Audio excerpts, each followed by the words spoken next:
Oo, kung ikaw ay dadaing sa pagbubulay at itataas mo ang iyong tinig sa pag-unawa. Kung ikaw ay kung iyong hahanapin siya na parang pilak at sasaliksikin mo siyang parang kayamanang natatago, kung magkagayoy, iyong mauunawaan ang pagkatakot sa Panginoon at masusumpungan mo ang kaalaman ng Diyos. Yan, di ba? Sabi, inihimok ito ng kawikaan na ang anak ay tanggapin yung salita. Hindi yung makinig siya sa karunungan. Bakit saan din rin yung reliyon? Sabi dito sa kwarto, parang pilak at sasaliksikin mo siyang parang kayamanang nakasakit. Napakataas na ano to, na halaga. Kasi hindi ito basta pera lang, kayamanang nakatago, di ba? Hindi mo kaya ng iba at nagbubuwis ang iba ng buhay para na makakuha ng kayamanan. Yun man ay nasa ilalim ng lupa o nasa malalim na karagatan. Di ba? Dahil mga pagtulong maraming kayamanan doon. Kaya ang kayamanan, yun natin maihilig tulad ng salita ng Diyos. Para ka naghuhukay at makikita ka ng kayamanan. Hindi ka maghuhukay kung ang makukuha mo lang yung basura. Bakit ka ba maghuhukay kung makukuha ng basura? Pero kung alam mo, meron diyang malaking kayamanan. Diba? Kahit dyan tumagal ng maraming oras, panahon, araw, gagawin mo yan. Gagawin mo lahat dahil sa kayamanan yan. Dahil alam mo, kapakipakilabang yan sa iyo. Malaking tulong yan sa buhay mo. Ganon din ang salita ng Diyos. Parang kayamanan niya ng katago na doon ay tutulong sa atin para maging matagumpay ang buhay. Nagbibigay ito ng mabuting payo sa atin. Nagbibigay ito ng magandang kasabihan. Hindi lang yun, nagbibigay ito ng matalinong simulain sa atin para makapagpasya ng tama. Hinihim din ng Biblia, nagbibigay din tayo para sa atin para maging mabuti ang ating kalusugan. Diba? Halimbawa, nagsasabi ang Biblia na yung sa kawikaan din, pumaruan ka sa langgam, ikaw na tama. Yung karunungan iyon ay tutulong sa iyo na huwag maghirap sa buhay. Diba? Hindi ka man yumaman, pero tutulong ito na hindi ka kapusin sa pangailangan. Kasi walang langgam na tamad. Tama. Wala pa ako nakita. Na langgam na tambay-tambay. Ano? Sige lang ha, kung Nakita naman yung langgam sige na imbang. tambay-tambay. Bukas mo na wala ata ako nakita. Oo, Galaw, kaya galaw. yun. Diba? Hindi langgam yun. Pero yun ang matalino kasabihan ng Biblia. Diba? Yung karunungan. Huwag kang sabihin, pumura ka sa langgam. Sabihin, solusyon yan para tayo ay hindi mahirapan sa buhay o maging mahirap. At doon din na huwag mong ibigin ang alak. Tama. Di ba? Ang aksidente na, kapanganib. Kaya nga nagpasa na ng batas na tinuturing na criminal na pangyayari noong nagmaliho ka ng lasing. Alam nila na mali yun eh. Di ba? Yun ay nasa Biblia na matagal na. Yung karunungan yun ay nakasulat ng matagal sa Biblia. Mga simpleng bagay lang. Pero ngayon, ang mga tao, hindi pinahalaga kasi hindi nila taglay yung ganung karunungan. Ang nangingibabaw ng karunungan ay yung ano na yung normal na kalakaran. Kaya din, matalino simulain sa moralidad, di ba? Sa pamilya, sa trabaho, at marami pang iba. Kaya, parang yung talagang kayamanan, di ba? At higit pa talaga sa atin talaga kayamanan. Kasi sabi nga mabibili mo ang higaan pero hindi mabibili ang pagtulog. Tama. Mabibili mo ang pagkain, meron yung gana sa pagkain, hindi. Diba? Pero dahil lang sa mga matatalino pa kayo ng Biblia, simulain at kasabihan, higit mo pa yung mayaman kasi nagbigyan ka nito ng kapayapaan, mabuting tahinga, diba? At mahabang buhay. Diba? Bagay na ginagastusan ng marami para makabit. Pero nasa Biblia na pala yung matatalino mo. Aral. Isa pa yung nasa Hebreo 4:12. Ay basa nga saan niya tulad ng Ayan, naka-highlight na naman. salita ng Diyos. Diba? Lahat naka-highlight sa Bible ko. Ah, 12 yan, 12. sapagkat ang salita ng Diyos ay buhay at mabisa at matalas kaysa alinmang taba na may dalawang tanim at bumabaon hanggang sa paghiwalay ng kaluluwa at espiritu ng mga kasuan at ng utak at madaling kumilala ng mga pag-iisip at mga haka ng puso. Okay. Kaya dito, ang salita ng Diyos maliwanag ayon sa episode 4. Kung ihalin tulad dito sa tabak, di ba? Ang tabak ay isa ring pangunahing pangailangan na nagbibigay sa atin ng kapakinabangan. Yung tabak na ito, sa Hebrew, sa Griego, ang ginamit dun ay, kung susuriin natin, makairan yung salita. Hindi ito laging tumutukoy sa tabak na ginagamit sa limangan. Kasi isang halimbawa doon, susuriin natin, yung tabak, yung makairan, ito yung salitang ginamit din nung putulin ni Apostol Pedro, yung tenga, yung isa sa mga Kukuha ka tumulig sa Panginoon Jesus, di ba? Doon tabak. Hindi naman pandirigma si Pedro, sa Pedro, sa mga isda. Pero yun yung term yung ginamit. Pero pinakita nyo na napakatalas noon.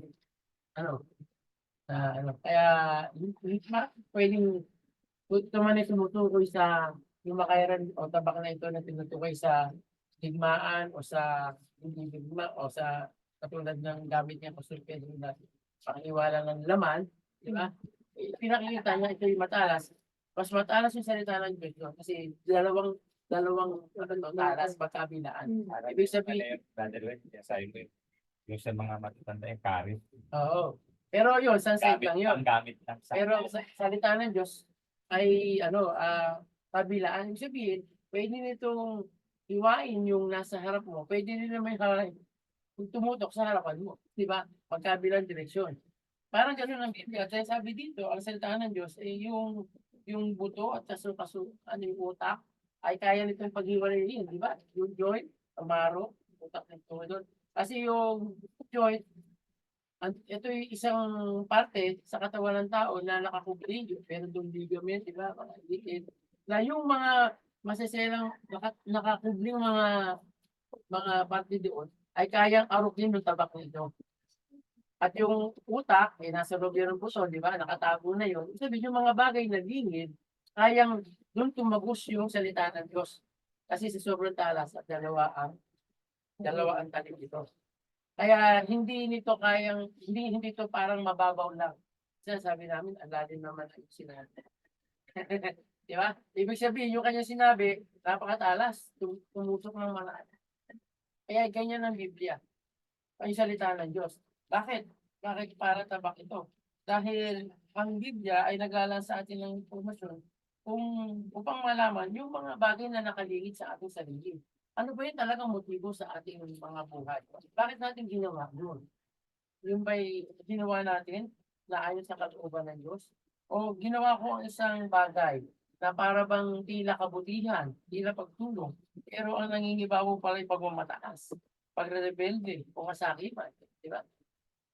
O kaya ko ginawa ang isang bagay ang motibo dahil nangingibabaw pa rin yung pagpapakumbaba, pagsunod at payapaan. Di ba? Kasi magkasalungat na isang mga magkakaibang katangian at hindi mo pwedeng pagsamahin. Di ba? Kaya sa tulong ng salita ng Diyos, makikilala natin kung nasaan panig ba yung ating ginagawa. Ito ba yung nakakiling sa pita ng laman, pita ng mata? O nakikiling talaga ito sa kayamanan para sa langit? Doon kasi kailangan paghihiwalayin ng tabak ang bagay na dapat maghiwalay. Diba? Kaya ihiwalay tayo nito yung ating kaisipan na nakatago na hindi kita ng mga tao. Yung ating motibo na hindi alam ng ating kahit na yung pinakamalapit nating kasama sa buhay na hindi pa nila natatag. Pero sa pamagitan ng salita ng Diyos na parang tabak, ihiwalay tayo tutulong para suriin kung ano ba talaga ang mga nasa kaisipan natin at nasa ating puso. Kung itagtatago ito, kakalooban ng tao, ito ng kalooban. At huling punto, Doon natin maihalin tulad ng Biblia para bigyan pagkakalaman. Ay nasa Santiago, Sister Melas, pakipasa mo. Santiago 1:23.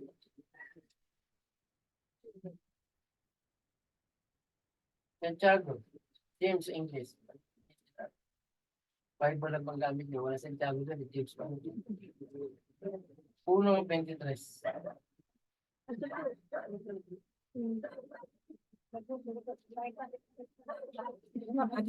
na. Mali to. Hindi ko makita talaga. Ito, malaki. Hindi rin. Wala. Hindi rin. Ay, mabay ka na. Sapagkat kung ang sino man ay tagapakinig ng salita at hindi tagatupad, katulad siya ng isang tao na tinitingnan ng kanyang talagang mukha sa salamin. Pwede po. Sapagkat minamasdan niya ang kanyang sarili at siya umaalis at pagdakit kanya malilimutan kung ano siya. Pwede pa din. Ngunit ang nagsisiyasat ng sakdal ng kautusan ng kalayaan at nananatiling gayon na hindi tagapakinig na lumimot, kundi tagatupad na gumagawa ay pagpapalain ng taong ito sa kanyang ginagawa. Yun po ito na ito na sinabi talakay. Ang Biblia, salita ng Diyos, ay kapakipakinapan dahil pinili ko sa salamin. No? Ang salamin ay isang bagay na hindi pwedeng mawala sa ating bahay. Di ba? Hindi pwedeng mawala ito. High-tech na nga lang salamin ngayon, nasa gadget na. Pero ang punto dito, yung CCTV camera, high-tech, ibang version niya lang, hindi salamin yun. Nasa gadget na. Yung gusto nating makita ang ating sarili. Di ba? Pero, sabihin na may halimbawa kung naalala nung ako'y namamasadang yung isang pasahero, nakita ko doon, sa babae, pleyada at tayo, bago sumakay ng sasakyan, nananalamin. Nagamit yung cellphone. Hindi, wala pa nung masyado gadget na high-tech. Tapos, pagkakit na ito sa sasakyan, nung napansin ko, kasi malimit din naman ako tumingin sa likod, nakakita siya ng salamin doon sa jeep, tingin pa rin siya ng tingin. At nang bumaba, tingin ulit ako yung mga pasero kung pagbaba. Tingin pa rin tingin sa lamin. Sabihin, ganun, may taong ganon. Ibig sabihin na talaga bang conscious sa sarili niya. Kaya hindi siya hindi makakaalis. Wala sa lamin. Ganun ka-importante ang salamin sa buhay ng tao. Dahil tutulungan ito ang sarili natin para maging maayos. Diba? Presentable. Lalo na kung may pamantayan yung ating pupuntahang lugar, opisina man ito o trabaho, eskwelahan ito. Hindi tayo aalis ng hindi nakaharap sa salamin. Nakikilala nito, hindi lang kung siya maganda o pangit o marumi o malinis, kung ba siya tumataba o pumapayat, diba? O kung nagiging maayos ang kanyang tindig, diba? Pag siyang nagsasayaw na gusto mo, maharap sa salamin, kung paano siya maglakad, di ba? At maraming aspect. Basta nakapokus sa kanyang pag-improve, di ba? Pagpapabuti ng kanyang sarili.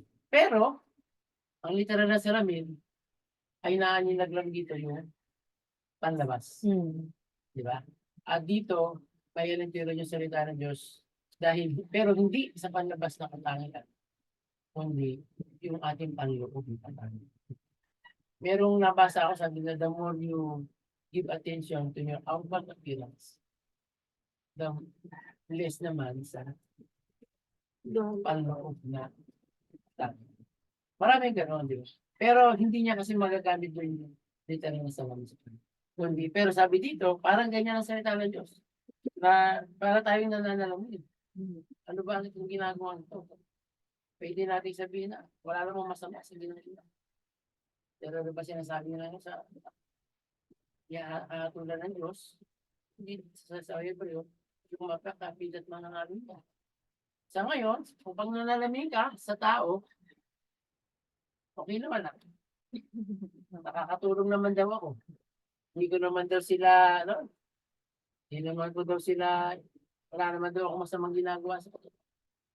Wala naman ako tinatapakan tao. Eh, kung saan daw ako maligaya. Di ba? Gano'n, ano? Kaya bahala ako kung sino gusto kong piliin. Pero sa salamin ng salita ng Diyos, sinasabi dito, kung ano yung dapat nating alisin sa panloob ng katangian. Kung ano yung papasya natin, kung ano yung decision natin. Pero hindi natin ito mananalamin sa Biblia para lang pag sa layuning pansarili, para maging katanggap-tanggap tayo sa kung ano yung gusto nating marating. Mananalamin tayo dahil gusto nating magkaroon ng malapit na kaugnayan sa Diyos. Dahil ang Biblia lamang ang tanging kagamitan na maghahayag sa atin kung gaano tayo makasalanan, di ba? Karumi sa spiritual. At ang Biblia lamang ang kasangkapan, spiritual na salamin upang makapagpabago mula sa pangit ng spiritualidad kung sa makadiyos na makakatangian. Kaya, nagbibigay pansin pa ako sa salita ng Diyos. Nananalamin pa ako dito ng babasa. Imbis naman nalamin sa pamantayan ng sanlibutan. Nagbibigay pansin pa ako dito, hindi lang babasahin ito. Di ba? Kasi sabi doon pumarap ka sa salamin, pero umalis niya, gano'n pa rin. Nalimutan mo na ano yun. Hindi gano'n. Magbigay pansin din dapat. Matapos basahin ito, nagbibigay pansin ba tayo sa salita kung ano pa yung ating gagawin para ito sa buhay upang magkaroon ng mabuting kaugnayan sa Diyos. Sana'y gano'n ang ating patuloy na gawin sa ating bilang isang Kristiyano. Kaya sa ating naisaalang-alang, ano yung mga ilang punto na doon ang salita ng Diyos ay kapakipakinabang. Ito ay kapakipakinabang dahil ito ay parang salamin. O yung una pala, tubig, di ba? Tubig, ilawan, tabak, kayamanan, at salamin. Mga simpleng bagay na kailangan ng tao noon na hanggang ngayon ay kailangan. Kung gayon, kung ang salita ng Diyos ay kailangan noon, hindi rin ito lilipas. Kailangan din natin ito ngayon. At ano ang ibubunga nito? Sabi nga ng Isaias 48, kung ating gagawin ito. Sa Isaias 48, sabay niyo sa pagpasa dito.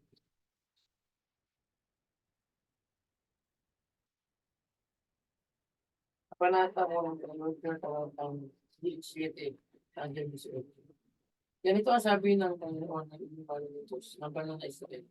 Ako ang Panginoon ng Diyos na nagtutulong sa iyo nang mapapakinabangan na pumapatnubay sa iyo sa daan na iyong dapat na. O kung dininig mo ang aking mga Diyos.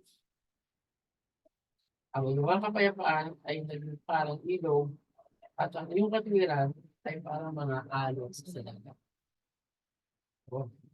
Ating babasahin sa sabuhay at itutuloy ang Biblia gaya ng mga halimbawa na ating nakita. Itinabang talaga tayo sa salita ng Diyos dahil sabi dito ito yung magmumula ng kapayapaan sa ating buhay. Maraming salamat, Brother Will, sa amin talakay na may kinalaman sa salita ng Diyos.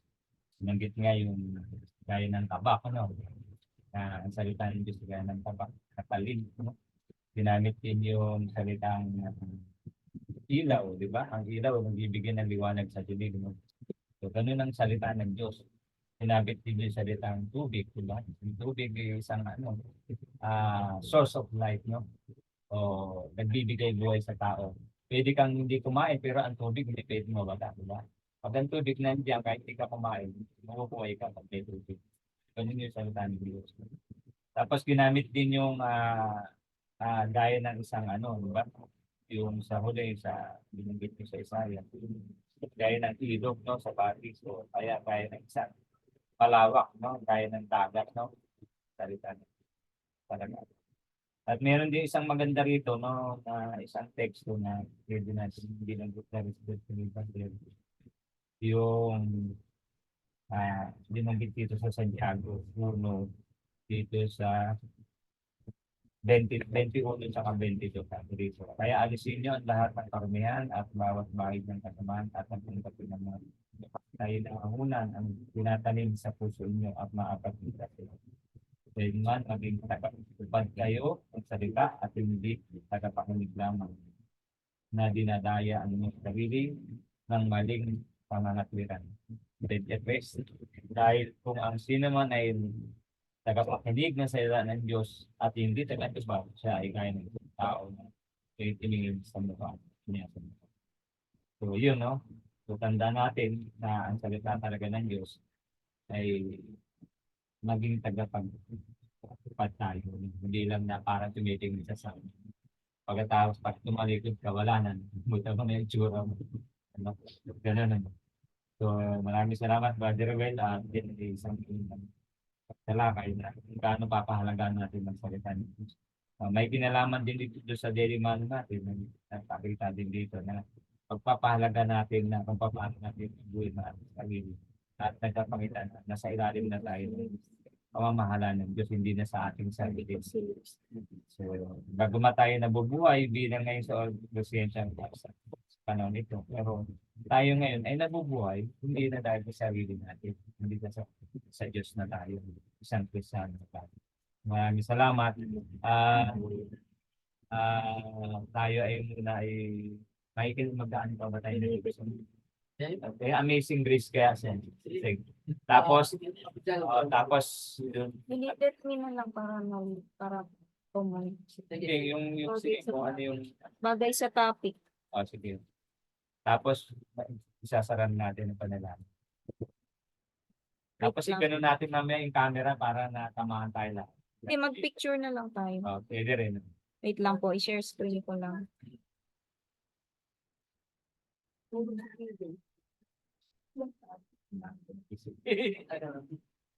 Na-excited pagdating niya lahat yung mga adit. Kailan kami nakatulong doon. Oo, sigurado kasi hindi nyo, iba yung sa bahay talaga no?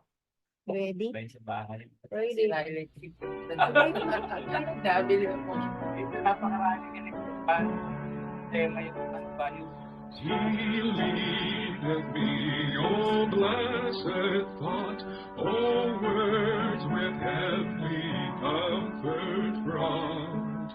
Whate'er I do, where'er I be, still 'tis God's hand that leadeth me. He leadeth me, He leadeth me, by His own hand He leadeth me. His faithful follower I would be, for by His hand He leadeth me. Sometimes it seems of deepest gloom, sometimes where Eden's bowers bloom. By water still or troubled sea, still 'tis His hand that leadeth me. He leadeth me, He leadeth me, by His own hand He leadeth me. His faithful follower I would be, for by His hand He leadeth me. Lord, I would clasp Thy hand in mine, nor ever murmur or repine. Content whatever lot I see, since 'tis my God that leadeth me. He leadeth me, He leadeth me, by His own hand He leadeth me. His faithful follower I would be, for by His hand me. And when my task on earth is done, when by thy grace the victory's won, even death's cold wave I will not flee, since God through Jordan leadeth me. He leadeth me by his own hand, he leadeth me. His faithful follower I will be, for by his hand he leadeth me.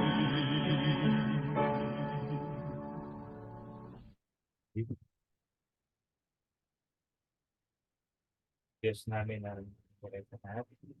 Tulong ka na. Diyos na Jehovah, ay tulong sa atin. Maraming salamat po sa araw ng Ama at pinapayan at pakubayan sa araw nito. Maraming araw na kami po pinapayan. Kami pinalakay salita sa katualan ng Panginoon. Papapagam kami dito sa mga bayan at bayan niyo po ang yan ito nila sa at din po ang tawag sa atin. Sama sa panalangin namin, dito ng ginamit sa at ngayon. Kapag sa amin, pag-isa natin, kapag-para, kami ay hihingi ng pagkawalan sa mga sama ay tulungan nyo mabilis sila at ang tapos ng pagkawalan ng Ama ang tapos ng